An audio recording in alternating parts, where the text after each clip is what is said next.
भारत एक बहुत बड़ा देश है। इस देश में कई प्रकार के लोग बसते हैं। इंडिया का कल्चर जो पूरी दुनिया में मशहूर है, उसी प्रकार से ही इंडिया में कई सारे क्राइम्स पूरे दुनिया में चर्चित है। आज हम सुनेंगे और जानेंगे उस सीरियल किलर के बारे में जो अपने 2 बहनों को और एक छोटी बच्ची को मार गिराया था। एक बात शायद आप सुनकर दंग रह जाएंगे, वो सीरियल किलर सिर्फ था 7 साल का और वो तीनों जो बच्ची थी वो उससे भी कम उम्र की थी। इस 7 साल के किलर को दुनिया का यंगेस्ट सीरियल किलर का भी टाइटल मिल चुका है। तो चलिए चलते हैं और जानते हैं इस सीरियल किलर की कहानी। यह बात है 1998 की, जिसमें बिहार के बेगूसराय जिले के मुसहरी गांव में जन्म लिया था अमरजीत सद्दा नाम के एक लड़के ने। उसके जन्म होने के साथ ही उसके साथ पैदा हुआ था एक बीमारी जो धीरे धीरे उसके अंदर पनप रही थी। समय काफी तेजी से निकलने लगा और अमरजीत 8 साल का हो गया। एक दिन अमरजीत के चाचा की बेटी जो सिर्फ 6 साल की थी वो उनके घर से गायब हो गई। जब घर वालों ने जी जान लगाकर ढूंढने की कोशिश की तो कई दिनों के बाद ये पता चला कि अमरजीत सद्दा ने ही अपने 6 साल के चचेरे बहन को मौत के नींद सुला दिया था। ये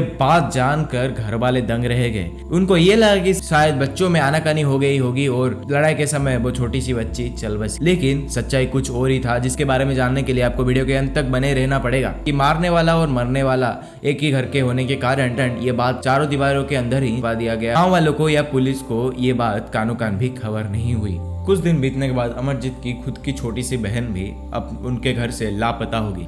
बहुत ढूंढने के बाद, बहुत जांच पड़ताल करने के बाद भी वो छोटी सी बच्ची नहीं मिली। लेकिन अंत में जाकर ये पता चलता है कि अमरजीत ने ही अपने छोटी सी बहन को मार गिराया। ये बात जानकर उसके परिवार वाले बिल्कुल दंग रह गए थे कि अपने ही खुद के बहन को कैसे कोई मार सकता है, वो भी इतनी छोटी सी जो उसके साथ लड़ाई भी नहीं कर सकती थी। लेकिन फिर से अपने खुद के बेटे होने के कारण उसको मार पीट कर समझा बुझा कर ये बोल दिया गया कि आज के बाद से तुम ऐसा कभी भी नहीं करना, और उस बात को भी घर के चारों दीवारों के बीच में कैद कर लिया गया। सद्दा परिवार को ये लगा था कि अमरजीत इसके बाद सुधर जाएगा और ऐसा हरकत कभी भी नहीं करेगा।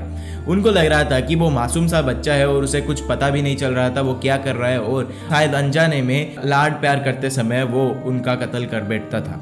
लेकिन बात ऐसी नहीं थी, बात और कुछ थी। इस दूसरे कत्ल के किस्से के बारे में भी किसी को बताया नहीं गया और ये बात भी पुलिस या गांव वालों के कानों तक भी नहीं पहुंच पाई।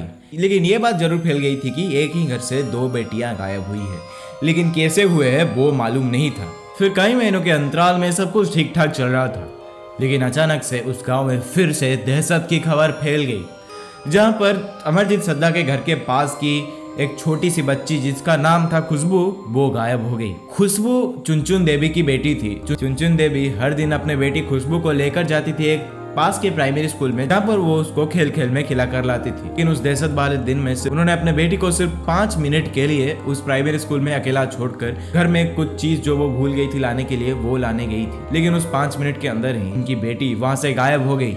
चुनचुन देवी हर माँ की तरह बहुत ज्यादा परेशान हो गई और कई सारे कोशिशों के बाद, कई सारे मिन्नतों के बाद उनको जब अपनी बेटी खुशबू नहीं मिली तब उन्होंने थक हार कर पुलिस में अपना कंप्लेंट दर्ज कर दिया। जब ये बात पुलिस के कानों में लगी तब बिहार पुलिस ने इमीडिएटली एक्शन लेना शुरू किया। जब उन्होंने गांव में आकर पूछताछ शुरू की तो उन्हें यह भी पता चला कि उस गांव से पहले भी 2 लड़कियां गायब हुई। जब वो उन 2 लड़कियों के घर गए तब उनको कुछ अजीब सुनने को मिला। अमरजीत सद्दा के घर वाले ये बोले कि हमारे बेटियों के लापता होने के बारे में अमरजीत को सब कुछ पता है। ये बात को बिहार पुलिस बिल्कुल भी सीरियसली नहीं ले, सिर्फ एक छोटा सा कुछ हिंट या क्लू पाने के लिए उन्होंने अमरजीत से पूछताछ शुरू की। लेकिन जब उन्होंने अमरजीत से पूछताछ शुरू की तब उनके हाथ में जो लगा वो सुनकर आपका दिल दहल जाएगा। जब अमरजीत से पूछताछ शुरू हुआ तो वो एक अलग ही ढंग में हंस हंस कर जवाब देने लगा। जब पूछा गया कि उन दोनों लड़कियों को क्या हुआ था, अमरजीत ने एक अनोखी मांग की। उसने जवाब देने के लिए बिस्किट की मांग की।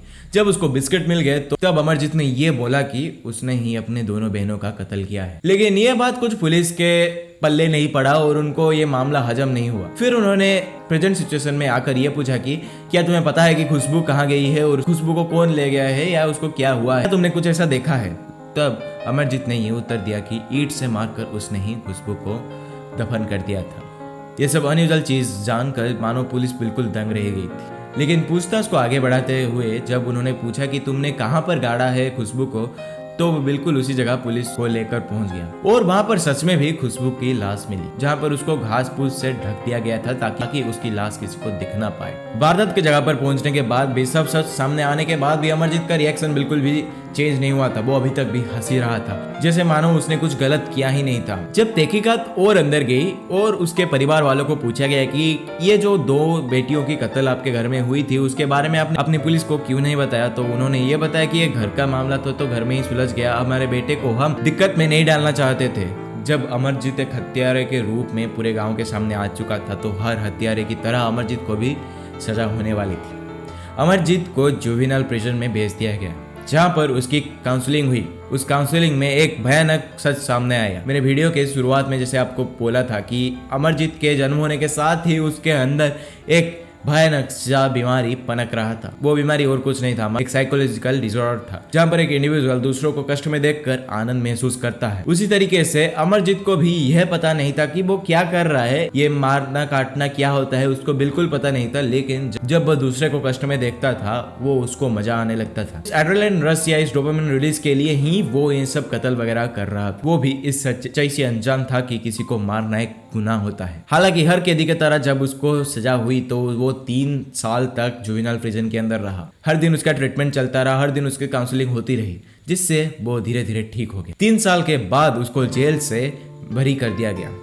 जब वो जेल से निकला तो वो अमरजीत सड्डा बनकर नहीं था, एक नए नाम से एक नई जगह में एक नया इंसान बनकर रहने लगा और अपने जिंदगी का एक नया शुरुआत किया। लेकिन हम जो साइकोलॉजिकल डिसऑर्डर की बात इस वीडियो में कर रहे थे वो हमारे इंडिया में बहुत ज्यादा अंडररेटेड है। हम कई सारे ऐसे चीज़ों को इग्नोर कर देते हैं जो शायद एक बहुत बड़ा हैजर्डियस आउटकम दे सकता है। हम जो साइकोलॉजिकल डिसऑर्डर की बात कर रहे हैं वो सिर्फ अमरजीत को नहीं है, वो ऐसे कई सारे लोगों को है जो कहीं ना कहीं छुप कर है उसके अंदर। जब वो विस्फोट होकर बाहर निकलेगा तो ऐसे कई सारे हादसे और होने की संभावना है। इस वीडियो का मकसद सिर्फ वर्ल्ड का यंगेस्ट सीरियल किलर के बारे में बताना नहीं था। इस वीडियो का मकसद ये था कि साइकोलॉजिकल डिसऑर्डर के बारे में अवेयरनेस स्प्रेड करना। तो आज के लिए इतना ही था। उम्मीद करता हूँ कि आपको अमरजीत सद्दा के बारे में जानकर शौक जरूर लगा होगा। वो एक ऐसा अपराधी था जो अपने अपराधों के बारे में खुद अनजान था, लेकिन वो अपराध करे जा रहा था सिर्फ एक बीमारी की वजह से जो दुनिया से छिपा हुआ था और कहीं ना कहीं उसके अंदर पनक रहा था। तो अगर आपको वीडियो अच्छा लगा तो like share comment and subscribe to this channel and do hit the bell icon to get notified with every video that is posted on this channel. तो चलिए चलता हूँ, आपसे एक नई वीडियो में मुलाकात होगी। Bye bye, see you, have a nice day, meet you in another video, boom.